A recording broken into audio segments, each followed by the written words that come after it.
Wog! Old Big Mech here, and I am the cunningest orc for all of 10th edition. I'm gonna show you how you can be too. Welcome back to the Red Ones Go Fast. I am Old Big Mech, and indeed I am gonna show you how to be the most cunning orc in all of 10th edition. This little unit right here, the Mech Boy Workshop, has literally broken the game.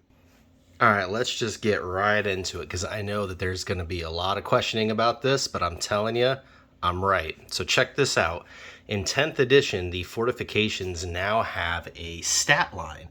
So the Mech Boy Workshop is Toughness 9, 4-up save, 10 wounds, 7-up leadership, no objective control. Now, the important thing here is, other than having a stat line, is that it's a unit, okay? This is a vehicle, it is a unit. It provides ramshackle cover, so every time a ranged attack is allocated to a model, if that model is not fully visible, and that means the entire model has to be fully visible to every model in the attacking unit because of this fortification, that model has benefit of cover against the attack. That means every single model that can at least partially hide behind this thing gets cover. Also, when it's set up, all parts of it must be set up within 1 inch of another part. That's because this particular model is a whole bunch of parts. You get the workshop, and all of the scatter terrain is all considered the unit. Now, at the end of your movement phase, each friendly orc vehicle within 12 inches of this fortification can regain up to D3 lost wounds. Roll separately for each model, which can only be affected by this ability once per turn. This is going to be important, so keep that in mind.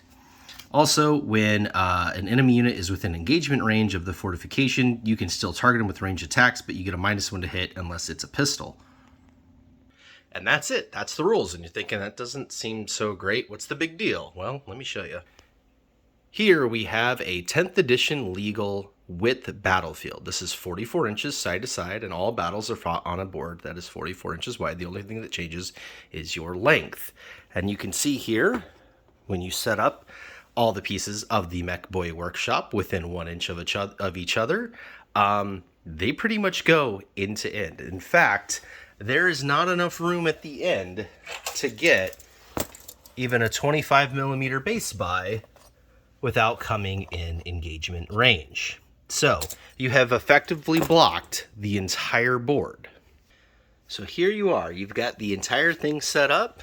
Again, not enough room to pass without getting an engagement range, not enough room to pass without getting an engagement range, and a 1 inch gap between every piece. That is one unit. All right, so what does that mean? So they have to charge the wall? Yes, they do, because it is a unit, and the enemy units cannot pass within the engagement range of it.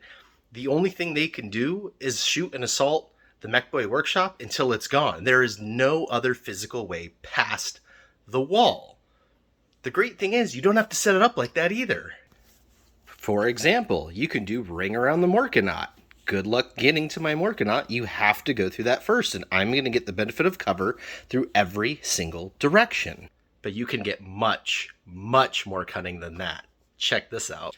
First of all, you're going to want a second one. That's right, a second one. Because the new detachment rules are, you can take 3 of anything except for an epic hero, which you can only take 1, and a battle line, which you can take 6. This is just a regular unit. You can take 3 of them.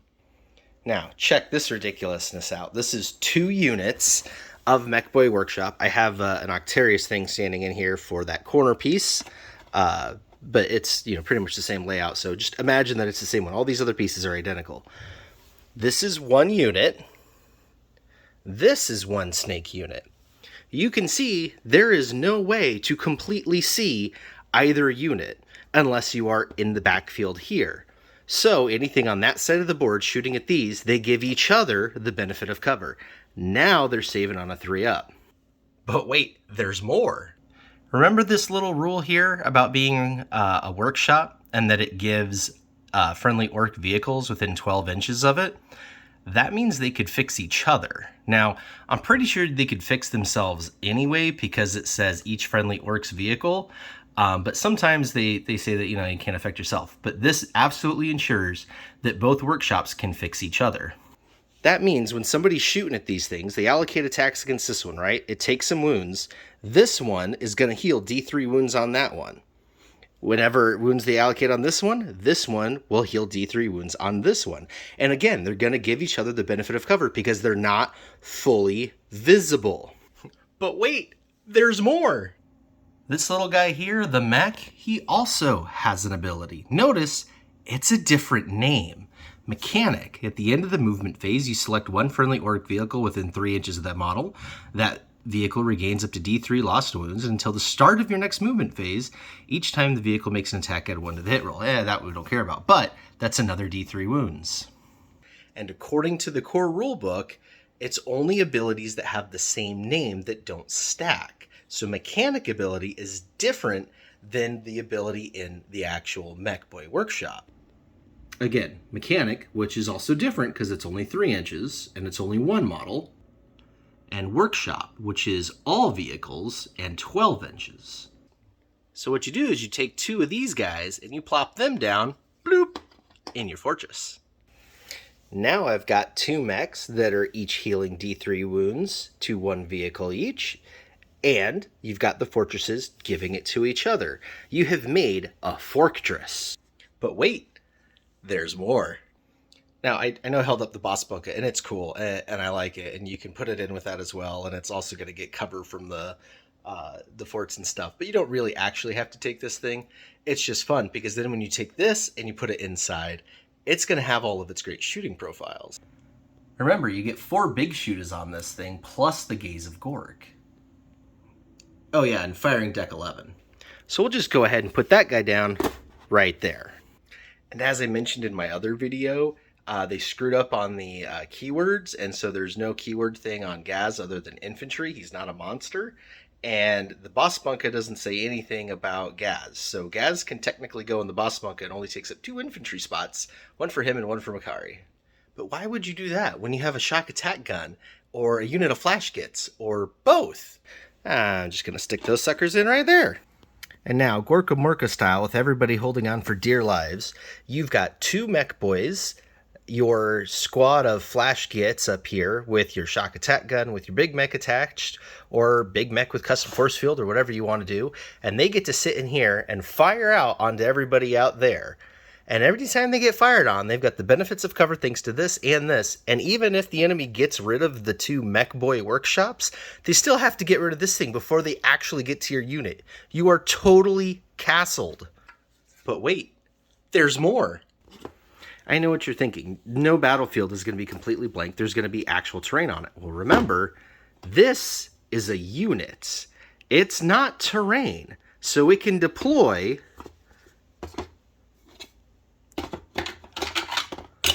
on terrain. Ta-da! And yes, that is perfectly legal. That is a unit on the terrain. And there is no coherency other than these have to be 1 inches from each other horizontally. Because again, it's not unit coherency. Each of these is not an individual piece. This is all the same thing.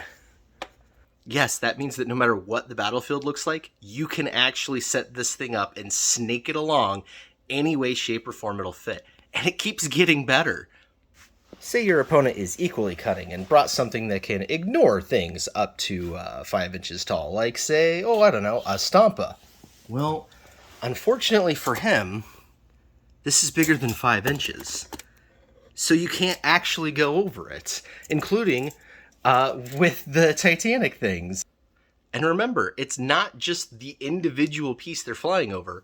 The whole thing is one model and 1 unit. So you have to measure from the highest point of that model or unit. So the whole thing is over 5 inches tall, despite the fact that in reality, it's just this little boss pole. See? 5 inches vertically. You can't get through. And again, the rules on the Mech Boy Workshop say models fully visible. Nothing's going to be fully visible because everything's going to be partially obscured by it, which means your whole Ork army is getting cover, including each workshop on itself. And again, even a Gorkanot and a Morganot can't get over it because they are 4 inches or more in height. Same thing with Big Stompy, 4 inches or less. The thing is more than 4 inches tall. It's more than 5 inches tall. And remember, from the core rules here, no part of the base can be moved across the enemy model or across the edge of the battlefield. And remember, the Mech Boy Workshop, it is a model. It is not terrain. So they cannot go across this. They have to do a charge and do engagement range. And yeah, you're going to be a little susceptible to aircraft and things that can fly. But again, they can't end their move on top of any other models or within engagement range of any enemy models. Remember, you can snake this thing everywhere. You've got your whole army back there. There's not going to be a spot big enough to slap an aircraft base or a fly base down in the backfield. So obviously, is this perfect? Is this going to win you games? Probably not. I mean, let's be honest. Most of the missions are all about going to get objectives out in no man's land and stuff. And if you're all castled up behind your walls in your fort, you're not going to go get those objectives. That being said, if your whole army is behind a castle and they literally can't get to you and you could just sit there and pound them to death with, I don't know, maybe 9 mech guns and, again, your squad of flash gitz and all that stuff, like, that's going to be pretty huge. Plus the whole 1-up save to the whole orc army being behind cover. You are forcing them to put their resources into getting rid of that wall to get rid of you. And again, you can always take commandos and things like that. They can get behind their lines to go disrupt them. Meanwhile, again, your stuff that can shoot is just sitting back there pounding away. And it's not even like it's expensive. The mechs themselves are only 45 points each. The Mech Boy Workshop is all of 80 points. That means this ridiculous layout here is only 160 points for the two workshops. And again, you can snake them, zigzag them, do whatever you want with them. You could put them over terrain because it's all one unit. I keep saying unit. I got to stop saying it. That's wrong. It's not one unit. It's one model. It's one model. And the model can go wherever the heck it wants. And again, this is only with 2 of them. If you had 3, you could really do some shenanigans with where you put them on the board. It's just kind of funny to think about all the different ways that orcs can build a fortress on top of an existing battlefield. Because again, it's just a unit, and units can go on terrain. Don't forget that the workshop heals all vehicles within 12 inches of it too. And that's both sides. So this Morganot way back here can get healed, and it's every unit too. If I had another one 12 inches that way on the other side of the wall, he could also get healed, and everybody else be nearby. So yeah, definitely orc vehicle spam. I think that is the most cunning way to win 10th edition right now. I mean, look at these beautiful things. They are vehicles, which means they get healed. So that's how to be cunning. Tell me what you think down in the comments below. Make a response video, whatever you want to do. This is totally legal. I really think this breaks the game. I know that like other armies have fortifications too, but they're like designed to actually go together. And when you read their setups, like the Aegis defense line, it's just all one piece. You don't have that gap in it. You don't have that freedom of choice of what it looks like. And then also they don't heal. They don't heal and they don't provide cover. So the fact that you're healing, 2d3 wounds every single round on each of them, plus they have cover, so they're saving on a 3-up. It can get pretty wild. You are forcing your enemy to deal with this contraption, or else they literally cannot come touch you. And when they do deal with it, if you space yourself right, where there's nobody within consolidation range, they finally assault it, they finally destroy it, and now they're sitting ducks for you to wog into them and completely destroy them. It is the most cunningly brutal thing ever, and I love that orcs are the ones to get it for the 10th edition index. So that's going to do it for this video. I'm working on more videos on the orc data sheets and the index to give you other army builds and army ideas, but this was just too good to pass up. I really think they're going to need to errata this, or you are going to see Mech Boy workshops on every single table in 10th edition. So until next time, WOG!